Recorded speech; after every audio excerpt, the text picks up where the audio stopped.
안녕하세요. 저는 요즘 우리 남편 덕분에 정말 효녀가 된 것 같습니다. 왜냐고요? 우리 자상하고도 섬세한 남편은 저뿐만 아니라 제 친정엄마한테도 신경을 써줍니다. 친정엄마가 어디 아프시다고 하면 바로 병원으로 모시고 가주고 뭐 먹고 싶다고 저에게 얘기를 해서 남편에게 말을 하면 남편이 바로 알아듣고 바로 음식점을 예약을 하고 그럽니다. 그리고는 다음부터는 저한테 직접 말씀하시라고 굳이 집사람에게 말해서 보답 느끼게 하면 저도 그런 거 싫다고 말을 합니다.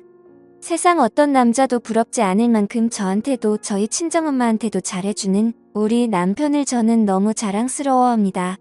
그래서 친구들한테도 우리 남편네 친정엄마한테도 엄청나게 잘해준다고 입이 아플 정도로 자랑했습니다. 니네 남편은 평생을 살아도 친정에 뭐 해다 준 거 있냐고 하면서 애들이 절 재수없어 할 때까지 자랑을 했습니다. 그런데 저를 예전부터 조금씩 일을 하던 친구가 저에게 야, 네 남편 혹시 네 친정엄마 돈 보고 네 친정엄마랑 바람다면 어떡하냐고 하더라고요.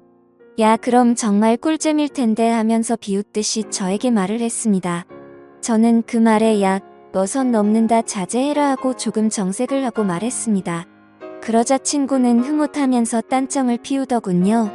그런데 저도 여자인지라 남편이 저에게만 잘해주면 되는데 굳이 저희 친정엄마에게 이렇게 잘해주는 이유가 궁금했습니다. 진짜 우리 집 돈 때문일까 아니면 정말 혹시 우리 친정엄마랑 하는 생각이 들었습니다. 저는 그래서 친정엄마랑 남편이 그런 사이인지 아닌지 확인을 하기 위해 조금 남편의 뒤를 밟았습니다. 그런데 정말 제가 그동안 몰랐던 것들을 알게 되었습니다. 남편은 그동안 저 몰래 저희 친정엄마를 자주 만났던 거예요. 친정엄마는 사실 다른 나이 드신 주부와는 다르게 조금 젊어 보이고 관리를 아주 잘한 편입니다. 그래서 어떨 때는 저보다 어려 보여서 친정엄마한테 조금 자격지심이 있는 편입니다. 그래서 결혼을 하고 나서부터는 친정집에 찾아가는 게 자연스레 줄어들어서 친정엄마가 뭐하고 사시는지 관심이 없었습니다. 그런데 저 모르게 우리 남편을 만나서 엄청 후유오식을 하고 있더군요. 남편은 저희 친정엄마를 데리고 저와는 한 번도 가본 적이 없는 고급 레스토랑의 아쿠아리움 그리고 심지어 미술관과 전시회 등 보통의 여자들이 자신의 남자친구 또는 남편과 같이 가고 싶어하는 곳들을 갔습니다. 제가 자신들을 미행하고 있다는 것은 눈치채지 못하고 온갖 연인들이 할 수 있는 행동도 서슴지 않고 했습니다. 손을 잡는 것은 기본이며 얼굴에 뭐가 묻었으면 그 크기 큰 손으로 자신에게는 장모인 여자의 얼굴을 살포시 잡으며 휴지로 닦아주는 그런 행동까지 했습니다. 그리고 더욱 저를 부들부들 떨리게 하고 열이 받게 한 것은 호텔이었습니다. 저도 남편과 살면서 한 번도 가본 적이 없는 호텔이었습니다. 집에서 그냥 밥 먹거나 여행을 가도 그냥 당일치기로 갔다 오는 것을 좋아하는 남편이었는데 제가 알던 남편은 다른 사람이었습니다. 자기 장모와 함께 있는 남편 놈은 활짝 웃으며 어떤 호텔이 좋을까 또는 장모에게 자기라고 부르며 어느 호텔을 가야 더 좋은 서비스를 받을 수 있을까 등등 저한테는 전혀 보이지 않았던 모습들을 보이며 저를 더욱 비참하게 만들었습니다.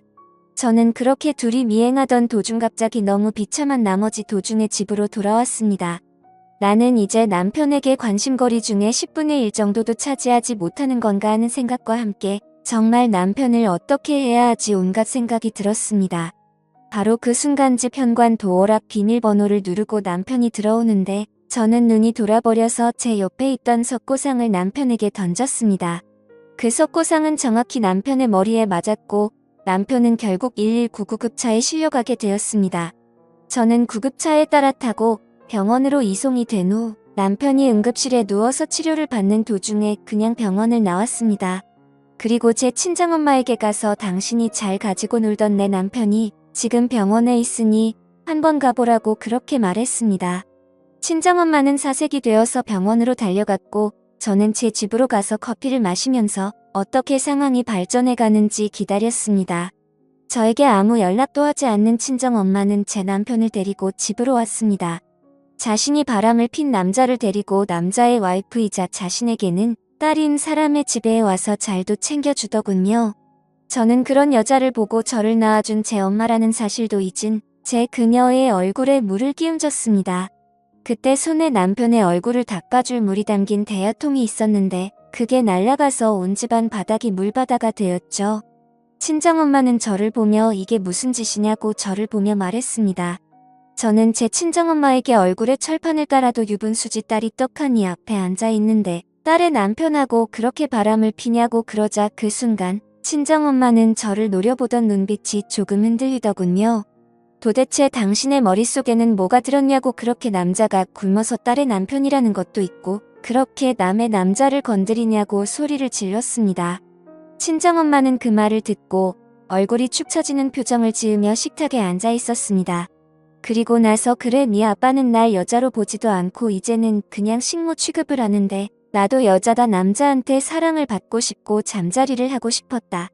그런데 남편은 나의 여자 취급도 안 하지 내 눈에 들어오는 건 사이뿐이지. 그래서 이러는 게 잘못됐다는 것을 알고도 멈출 수가 없었다고 담화를 하였습니다.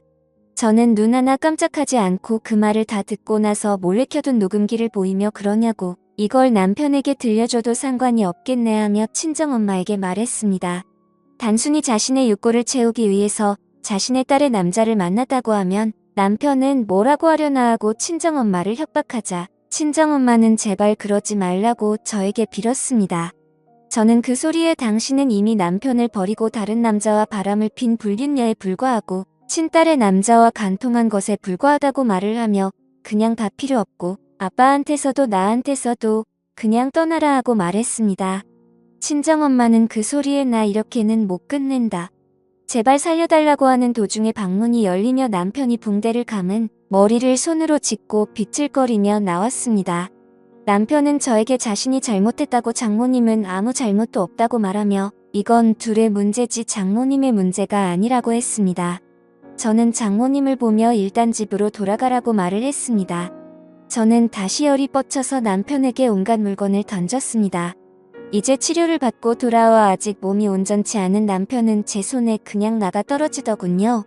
저는 결국 머리끝까지 화가 나서 집을 모두 부셔버렸습니다. 식탁에 깔린 유리며 전기밥솥, TV 등등 보실 수 있는 것은 다 때려 부시며 집안을 난장판으로 만들어 놓고 나서 헉헉거리면서 소파에 앉아 있었습니다. 저는 남편과 친정엄마에게 나가라고 소리쳤습니다. 나가서 둘이 아주 잘 살아보라고 그리고 나중에 가서 후회해보라고 하고는 제 방으로 들어갔습니다. 그리고 침대에 누워서 울었습니다. 다음날 아침에 눈을 떠서 거실에 나가보니 엉망이 된 집안이 보였습니다.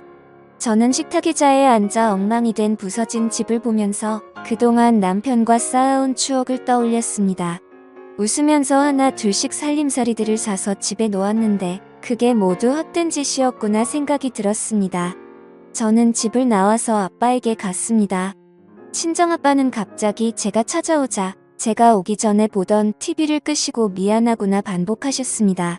이미 아버지도 아시고 계셨지만 어찌할 수 있는 방법이 없어 그냥 지켜보고만 되셨던 것입니다. 저는 친정아빠를 붙잡고 울면서 우리는 왜 이렇게 살아야 할까 하고 분한 마음을 표현했습니다.